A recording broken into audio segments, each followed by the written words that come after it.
Good morning students. आज हम पढ़ेंगे बिहाइव्स की fourth poem the lake isle of Innisfree.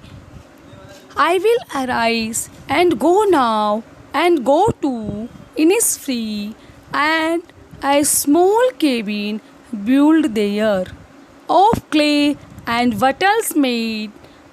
9 bean rows will I have there, a hive for honey bee, and live alone in the bee loud glade. And I shall have some peace there, for peace comes stopping slow, dropping from the wells of the morning to where the cricket sings. Their midnights all glimmer, and noon a purple glow, and evenings full of the linnets' wings. I will arise and go now, for always night and day I hear the lake water lapping with low sound by the shore. While I stand on the roadway or on the pavement grey, I hear it in the deep heart's core. पहले अपन about the poem के बारे में पढ़ेंगे। This well known poem explores the poet's longing for the peace and tranquility of Innisfree, a place where he spent a lot of time as a boy. This well-known poem explores यह एक प्रसिद्ध कविता कवि की इच्छाओं को प्रकट करती है। लॉन्गिंग माने इच्छाएं, पीस एंड ट्रिंक्विलिटी यानी कवि की शांत और नीरव भावनाओं को, कवि की शांत व नीरव इच्छाओं को प्रकट करती हैं कि कवि किस प्रकार से इनिस्फ्री झील व टापू पर किस प्रकार से अपना समय अभिव्यक्त करना, समय प्रकट करना चाहते हैं। A place where he spend a lot of time as a boy. A place, Innisfree is a place. Innisfree जहाँ पर एक ऐसा स्थान है, एक ऐसा झील व टापू है, where he spent a lot of time as a boy, जहाँ पर कि कवि यह कहता है कि वह अपना a lot of time, अपना बहुत अधिक समय जो है वह एक लड़के के रूप में, एक लड़कपन के रूप में अपना अधिकांश समय बिताता है। This poem is a lyric. यह पोएम, यह एक गीत है।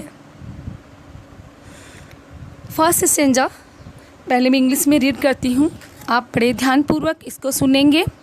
आई will arise and go now and go to Innisfree. Poet ये कहता है कि आई विल अराइज, मैं उठूँगा, एंड गो नाउ, और अब मैं जाऊँगा, एंड गो टू इनिस्फ्री, और अब मैं इनिस्फ्री अर्थात उस झील व टापू पर जाऊँगा। And A small cabin build their, और कवि यह कहता है कि मैं वहाँ पर एक स्मॉल केबिन, एक छोटा सा वहाँ पर कमरा बनाऊँगा, और वह कमरा भी कैसा होगा? Of clay and wattles made, of clay and wattles made, और वह कमरा भी मिट्टी और परस्पर गुथी हुई टहनियों से बना हुआ होगा। 9 bean rows will I have there, a hive for the honey bee. अब पोइट यह कहता है कि और वहाँ पर क्या क्या होंगे, तो क्या क्या होंगे? 9 bees rows will I have there, जहाँ पर क्या होंगी? 9 सेम के पौधे की पंक्तियों की कतारें होंगी, उनकी पौधों की 9 पंक्तियाँ, 9 लाइनें बनी हुई होंगी। And A hive for the honey bee, और वहाँ पर एक छाता होगा hive for the honey bee, और वहाँ पर मधुमक्खियों के लिए एक छाता भी बना हुआ होगा। And live alone in the bee loud glade. Bee loud glade means open place, खुला स्थान, और मधुमक्खियों की आवाज़ वाले उस खुले स्थान पर मैं वहाँ अकेला ही रहूँगा। And I shall have some peace there. For peace comes dropping slow. और अब पोइट वापस पुनः अपनी भावनाओं को उजागर करता हुआ कहता है, and I shall have some peace there.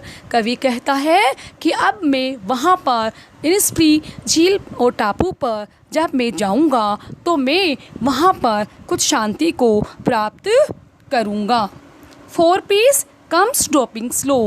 ओ, क्योंकि वह शांति जो है अब धीरे धीरे ड्रॉपिंग स्लो, ड्रॉपिंग मने बहती हुई सी, स्लो मने धीरे धीरे। क्यों? क्योंकि वह शांति धीरे धीरे वहाँ पर बहती हुई सी आती है। Dropping from the veils of morning to where the cricket sings. और dropping from the veils, veils मने पर्दे, ऑफ द मॉर्निंग, तो वह शांति, और वह शांति किस प्रकार से आएगी? तो वह शांति सुबह के पर्दे से गिरती हुई, ड्रॉपिंग मने गिरती हुई, सुबह के पर्दे से गिरती हुई वहाँ तक वह शांति आती है। और वेयर द क्रिकेट सिंग्स, और तब वहाँ पर क्रिकेट, स्मॉल क्रिकेट्स और छोटे छोटे से झिंगुर वहाँ पर तब गाना गाते हैं।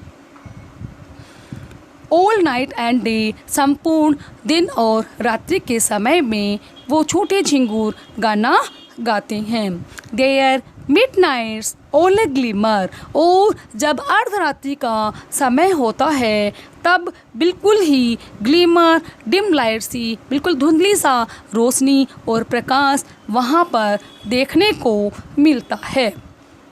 And Noon A purple glow, और जब वहाँ पर दोपहर का समय होता है तब वहाँ पर एक अलग ही प्रकार की बैंगनी सा चमक और प्रकाश मुझे देखने को मिलता है। And evening full of linnet swing, और जब शाम का समय होता है तो वह पूरा शाम का समय लिनिट नाम के पक्षियों के पंखों से पूरी तरह भरा हुआ होता है।